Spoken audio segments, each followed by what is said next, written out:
আসসালামু আলাইকুম প্রিয় দর্শক, জানিয়ে দেব এইমাত্র পাওয়া বাংলাদেশের আবহাওয়া অধিদপ্তর থেকে দেওয়া আবহাওয়ার পূর্বাভাস।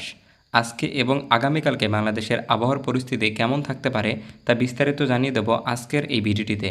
তো ভিডিও শুরু করার আগে কি কোন জেলা থেকে ভিডিওটি দেখছেন তা অবশ্যই কমেন্টে জানিয়ে দেবেন।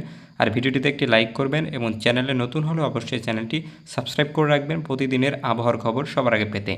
প্রথম দিন 3 ডিসেম্বর 2025 তারিখ সন্ধ্যা 6টা থেকে বাংলাদেশের আবহাওয়ার বৃষ্টিপাত কেমন থাকবে তা জানিয়ে দেব। বৃষ্টিপাত অস্থায়ীভাবে আংশিক মেঘলা আকাশসহ সারা দেশের আবহাওয়া শুষ্ক থাকতে পারে। কুয়াশা ভোরের দিকে দেশের উত্তর পূর্বাঞ্চলে কোথাও কোথাও হালকা কুয়াশা পড়তে পারে। তাপমাত্রা সারা দেশের রাতের তাপমাত্রা সামান্য কমতে পারে এবং দিনের তাপমাত্রা প্রায় অপরিবর্তিত থাকতে পারে।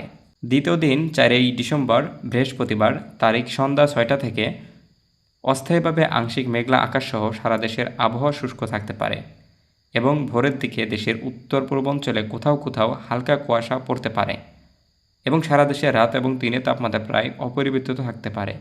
দর্শকবৃন্দরা, এই ছিল আবহাওয়ার সর্বশেষ আপডেট। ধন্যবাদ সবাইকে।